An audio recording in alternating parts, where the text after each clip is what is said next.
Welcome students. I have prepared this video lecture to explain the physiology of the cerebellum.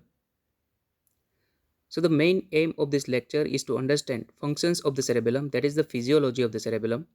But to understand the functions of the cerebellum, first you have to understand the physiological anatomy of the cerebellum and the connections of the cerebellum with the brain as well as with the peripheral parts. With the help of this knowledge, you can understand the functions of the cerebellum, and after understanding the functions of the cerebellum, you can understand the dysfunctions of the cerebellum which occurs in the cerebellar lesions. Now, cerebellum is also known as silent area of the brain because electrical excitation of the cerebellum does not cause any conscious sensation and rarely causes any motor movement. But the removal of the cerebellum, it causes body movement to become highly abnormal. So the stimulation of the cerebellum itself, it does not produce any body movement, but the presence of the cerebellum, it is necessary for the normal body movements to occur.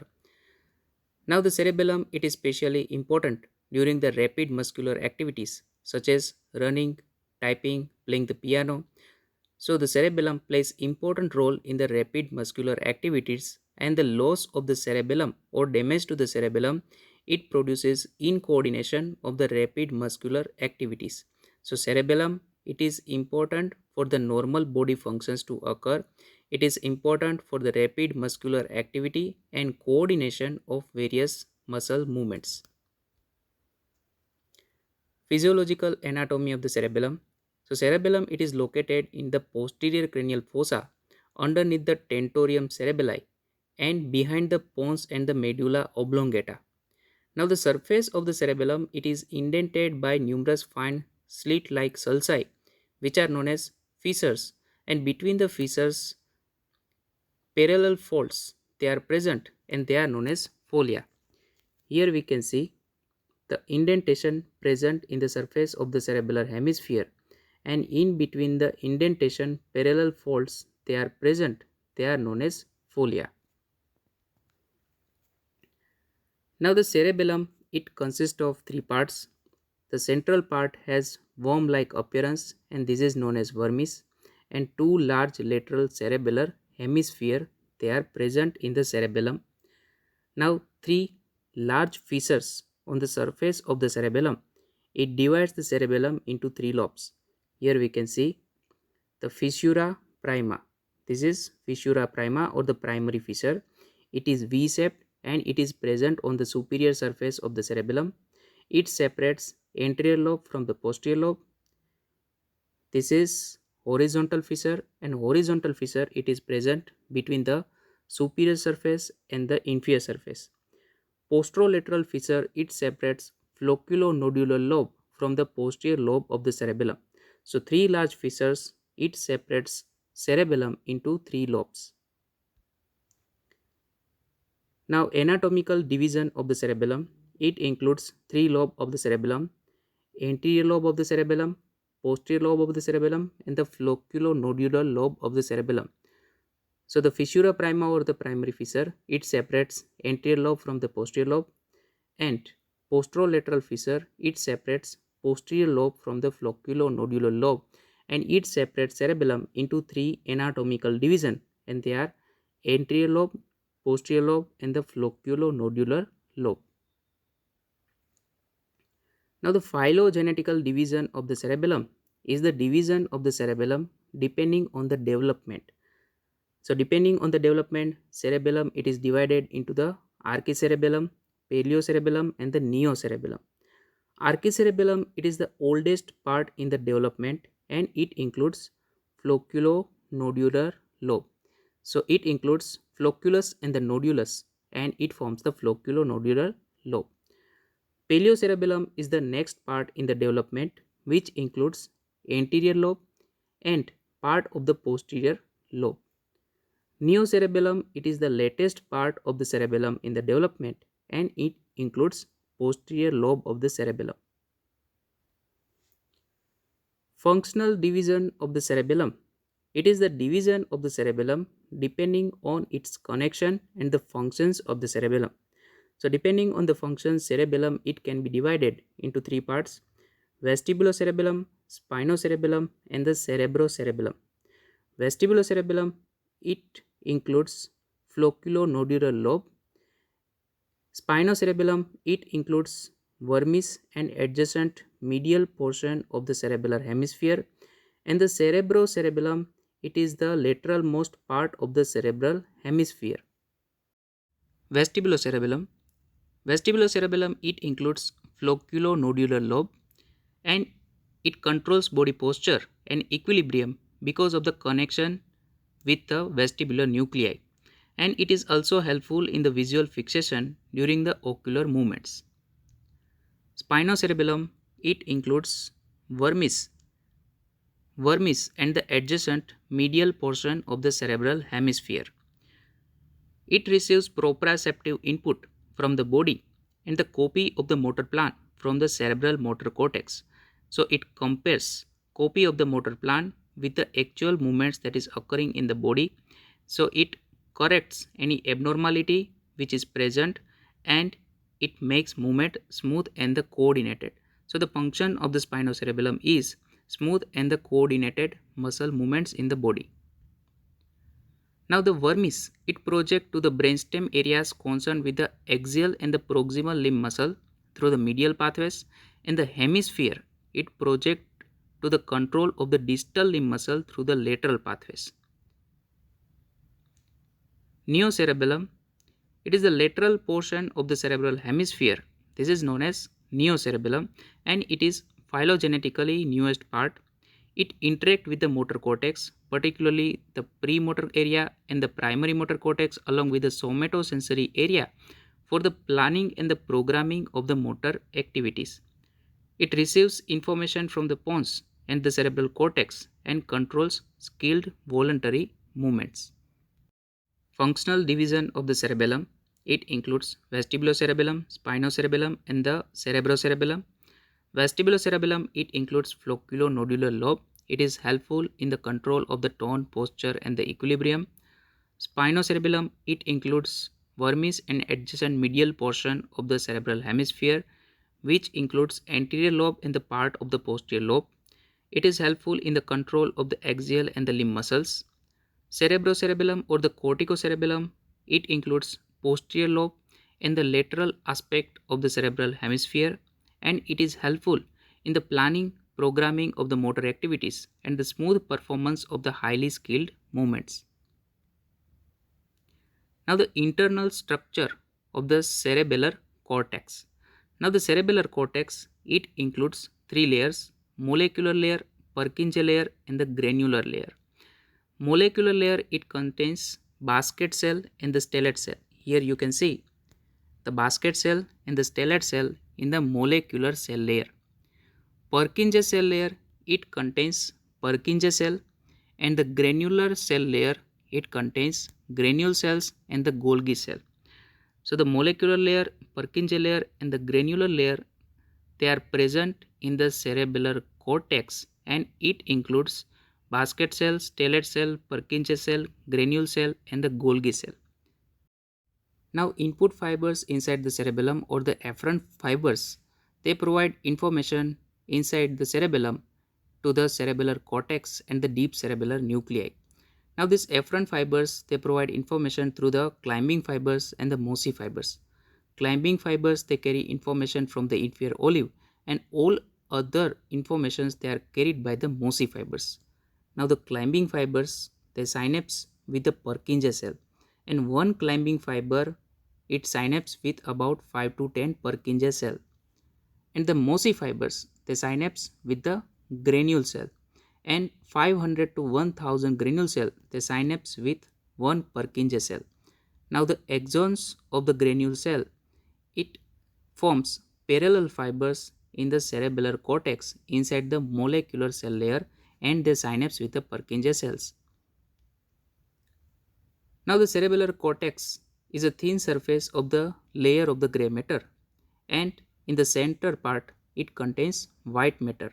Now inside the central core, which contains the white matter, it contains masses of the gray matter, which is known as intracerebellar nuclei, and they are fastigial nucleus, globose nucleus, and the emboliform nucleus.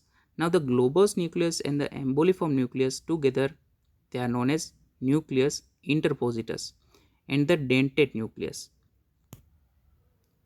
Now few MCQs for assessment of your knowledge as well as for the revision purpose. Now first MCQ, which is a cerebellar nucleus? Caudate, subthalamic nucleus, globus pallidus, and the dentate nucleus. And the answer is dentate nucleus. So cerebellar nucleus, they are dentate nucleus, emboliform nucleus, fastigial nucleus, and the globose nucleus. Cells present in the cerebellar cortex are all except Purkinje, bipolar cells, granule cell, or the Golgi cell. And the answer is bipolar cell, because Purkinje cell, granule cell, and the Golgi cell, they are present in the cerebellar cortex, and the bipolar cells, they are not present in the cerebellar cortex. So in this video session you have learned about the physiological anatomy of the cerebellum. So let's revise some important points of the physiological anatomy of the cerebellum. Cerebellum, it is located behind the pons and the medulla, and it is located in the posterior cranial fossa below the tentorium cerebelli. Now the cerebellum, it is attached with the brainstem with 3 peduncles.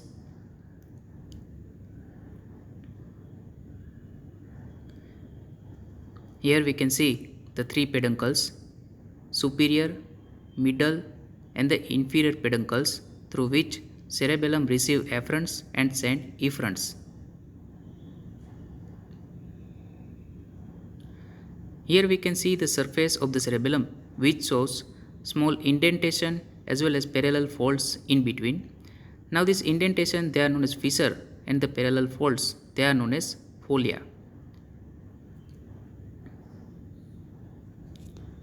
Now 3 large fissure, it divide the cerebellum into 3 lobes.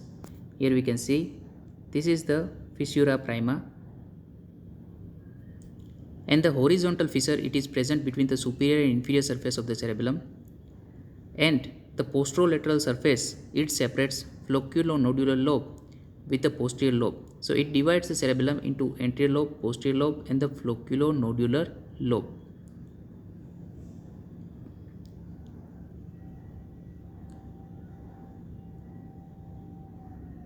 Now in the middle of the cerebellum has worm-like appearance, which is known as vermis, and 2 large lateral cerebellar hemisphere, they are present.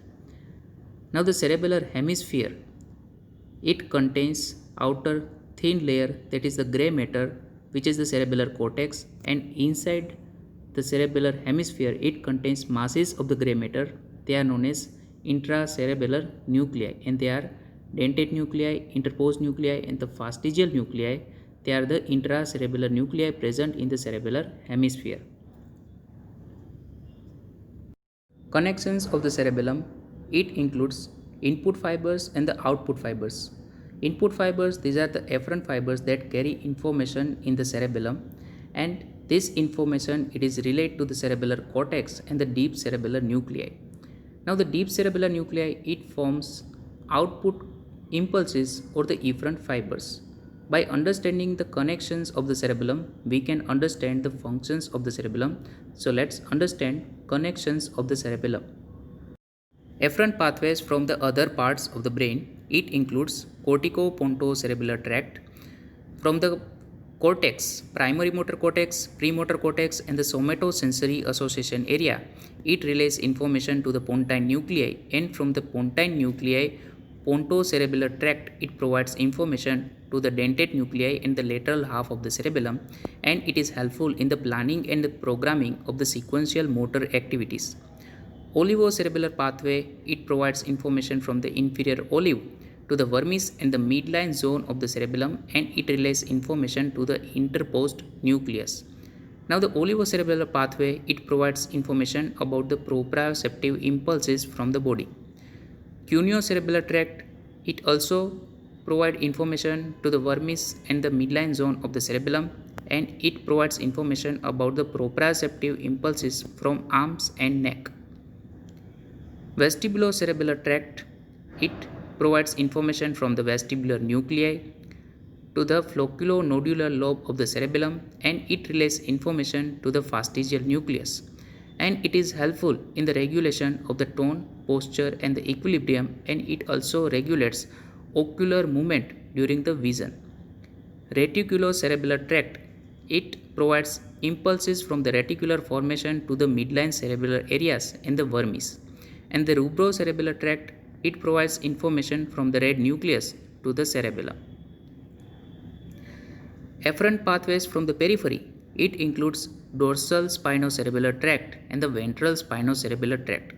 Now first of all, the dorsal spinocerebellar tract, it provides information from the dorsal root of the spinal cord, and from the inferior cerebellar peduncle it relays information to the same side of the cerebellar hemisphere, which includes vermis and the intermediate zone of the cerebellum. Now the dorsal spinocerebellar tract, it comes mainly from the muscle spindles, Golgi tendon organ, tactile receptor and the joint receptor. So it carries information about the muscle contraction, tension on the muscle tendons, position and the rate of the movements of the other part of the body, and forces acting on the surface of the body. So all this proprioceptive information, it is provided by the dorsal spinocerebellar tract to the vermis and the midline zone of the cerebellar hemisphere, and this information it is relayed to the interposed nuclei in the cerebellum. Ventral spinocerebellar tract, it carries information from the anterior root of the spinal cord, and from the superior cerebellar peduncle it relays information to the both sides of the cerebellar hemisphere, which includes vermis and the intermediate zone of the cerebellum and to the interposed nucleus. Now the ventral spinocerebellar tract, they are excited mainly by the motor signal in the anterior horn of the spinal cord from corticospinal and the rubrospinal tract, and the internal motor pattern generated in the cord itself. So the ventral spinocerebellar tract, it provides information about the efferent copy or the copy of the motor plan that is arrived at the anterior horn cell of the spinal cord. So the input pathways to the cerebellum, it includes input from the brain and input from the periphery. Input from the brain, it includes corticopontocerebellar tract, which relays information to the dentate nuclei and the lateral zone of the cerebellum, which is helpful in the planning and the programming of the motor activities. Vestibulocerebellar tract, it relays information to the flocculonodular lobe and the fastigial nuclei, and it is helpful in the regulation of the tone, posture and the equilibrium.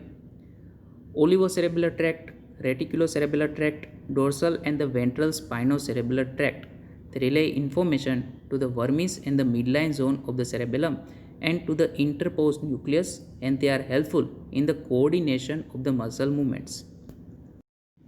Input signal to the cerebellum or the afferent to the cerebellum, when it enters inside the cerebellum, it provides information to the cerebellar cortex and the deep cerebellar nuclei, and from the cerebellar cortex this information it is also relayed to the deep cerebellar nuclei.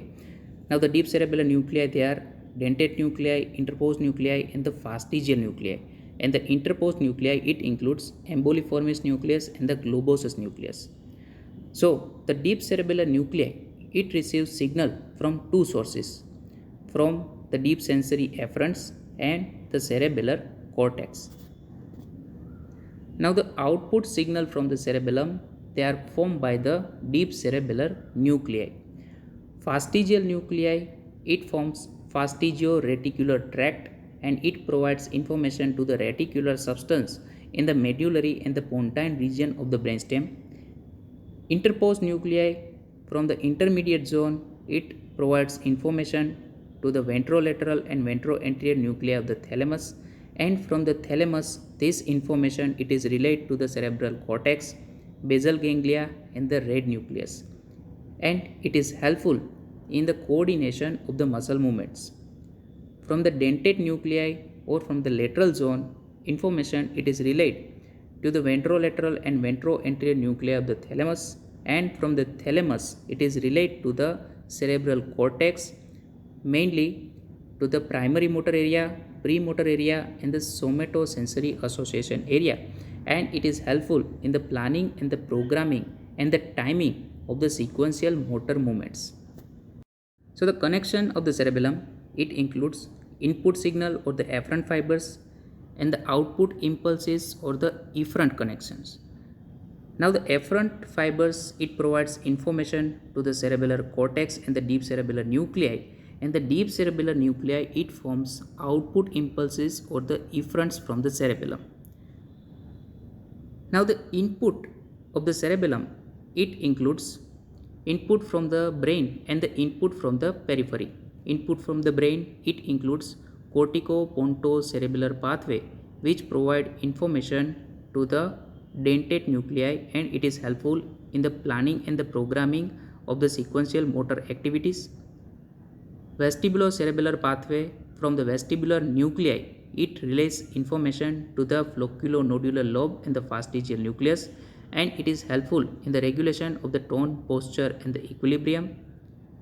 And olivocerebellar pathway and the reticulocerebellar pathway, it relays information to the vermis and medial zone of the cerebellar hemisphere and to the interposed nucleus, and it is helpful in the coordination of the muscle movements. Now the input from the periphery, it includes dorsal and ventral spinocerebellar tract, which relays information to the midline, vermis and the medial zone of the cerebellar hemisphere. Dorsal spinocerebellar tract, it provides proprioceptive information, and the ventral spinocerebellar tract, it provides information about the efferent scopy of the motor plant. Now the output signals, they arise from the deep cerebellar nuclei. So from the fastigial nuclei, fastigio-reticular tract, it relays information in the reticular substance of the pons and the medulla from the fastigio-reticular tract. And from the dentate nuclei, it relays information to the thalamus, to the red nucleus and to the basal ganglia. It is helpful in the planning and the programming of the sequential motor activities. From the interposed nucleus, it relays information to the red nucleus, to the thalamus. It is helpful in the coordination of the muscle movements. Now few MCQs for the assessment of your knowledge as well as for the revision of this topic. Flocculonodular lobe has direct connection with, and the options are red nucleus, inferior olivary nucleus, vestibular nucleus and the dentate nucleus. So the flocculonodular lobe has direct connection with vestibular nucleus. Vestibulocerebellar tract, it terminates in the flocculus, lingula, uvula and the none of the above. So the vestibulocerebellar tract, it carries information from the vestibular nuclei and it relays information in the flocculonodular lobe, which includes flocculus and the nodulus. So it relays information to the flocculus. Cerebellar connection to the other parts of the brain is projected through which cell? Golgi cell, basket cell, Purkinje cell and the oligodendrocyte. So the cerebellar connection to the other part of the brain, it is projected through Purkinje cell to the deep cerebellar nuclei, and the deep cerebellar nuclei, it forms efferents of the cerebellum. So the answer here is the Purkinje cell. Purkinje cell from the cerebellum and in extrapyramidal system, cranial nerve nuclei, deep cerebellar nuclei and the cerebellar cortex. So the Purkinje cell from the cerebellum and in deep cerebellar nuclei. Which of the following does not carry proprioceptive information? So proprioceptive information, it is carried by spinocerebellar tract, cuneo-cerebellar tract and the olivocerebellar tract. Tectocerebellar tract, it provides information about the visual and the auditory information to the cerebellum. So the answer here is the tectocerebellar tract.